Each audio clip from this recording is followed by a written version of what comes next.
Comment ne pas douter de ces théories par quoi on nous endort, par ceux-là même qui nous les ont enseignés, mais que curieusement on ne se l'applique pas soi-même.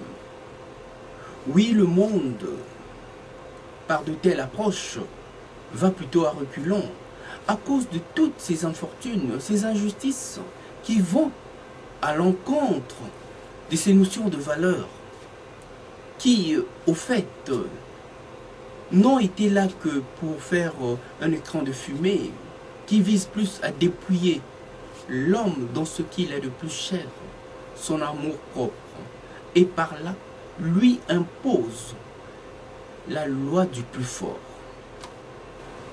Par ce confort de l'inconfort, toujours aussi serviable, par quoi les plus forts nous imposent leurs lois, on ne fait pas avancer le monde. On croit que l'histoire n'a vraiment servi à pas grand-chose. Voilà que par la force, on nous impose la loi du plus fort, comme au temps de l'esclavage, de la colonisation. On feinte là de parler de liberté et de droits de l'homme, qui est toujours aussi maladroit. Alors qu'on se retranche sur des choses toujours aussi favorables pour tout se permettre et agir comme si de rien n'était. À certains, on accepte tout et son contraire. À d'autres, on leur refuse, mais tout et catégoriquement. On arrive même à s'en défendre avec des mécanismes bien rodés qui laissent une impression du déjà-vu, un goût aussi amer qu'on finit par ressentir ce mal-être aussi profond, qui témoigne de sa suprématie dans ce marché de dupes, dont la politique a miné les consciences, dont certaines institutions s'en font écho et se font l'avocat du diable, et par le jeu de dommagement et d'aide, on fait passer la pilule.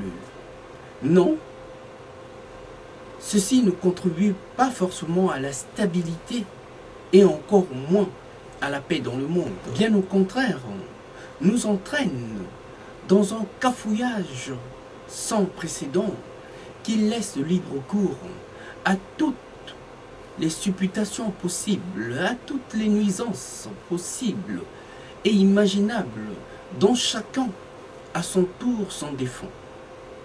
Ce n'est pas là rendre service à l'humanité et encore moins à ce monde. À ce monde que l'on prétend défendre, l'humanité mérite beaucoup mieux, où l'information est devenue capitale, véritable miroir de notre société, par quoi les hommes se lèvent et envisagent autrement le futur. Voilà que la technologie nous a propulsés dans un monde sans pareil de ce que l'on aurait pu imaginer il y a quelques décennies. Et de surcroît, par ce foisonnement de connaissances, a réduit notre rapport au temps et à l'espace, que le monde s'envisage autrement. Autrement, ça veut dire comme un village planétaire où les règles de jeu doivent être les mêmes, tout au moins, dans ces organismes régulateurs et réfractaires, dans la configuration actuelle des choses et du monde, nous aspirons tous au bien-être. Et cela ne peut qu'être possible dans un climat de paix, dispositions nécessaires dont les peuples sont prêts, mais pas forcément nos gouvernants, qui visent d'autres ambitions qui souvent vont à l'encontre de nos aspirations. Aujourd'hui, le monde a fait un bond en avant et s'envisage autrement. Nous vivons dans un monde de partage et d'échange, au point d'avoir rattrapé et dépassé ces organismes régulateurs et réfractaires qui nous représentent si bien par leur discours que dans les faits, voilà qu'aujourd'hui, qu'ils nous courent après, toujours avec autant de maladresse, tant qu'ils s'en défendent. Le monde n'est plus celui des mauvais coups, et encore moins d'entourloupe, mais plutôt celui de ceux qui pensent autrement, qui pensent comment faire pour mettre en place les véritables mécanismes d'un mieux vivre ensemble, dans un monde que nous avons en partage.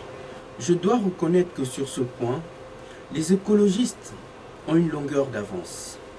L'argent et le pouvoir ne doivent pas affecter et biaiser le mental des hommes au point de les rendre hermétiques à toute évolution et à toute révolution et surtout à toute sensibilité.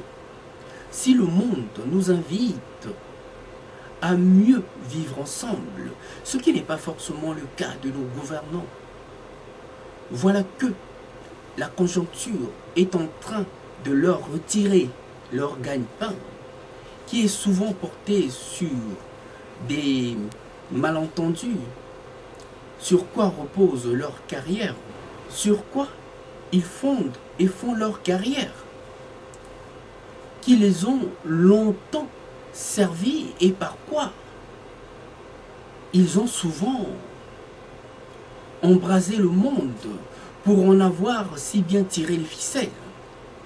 Oui, le politique est plus qu'à jamais en danger, tant qu'il ne tiendra pas compte de ce profond bouleversement, de cette conjoncture, celle qui est en train de tout changer et de changer le rapport de force entre les politiques et les citoyens, plus ancrés dans un mieux vivre ensemble que dans les mauvais coups du genre,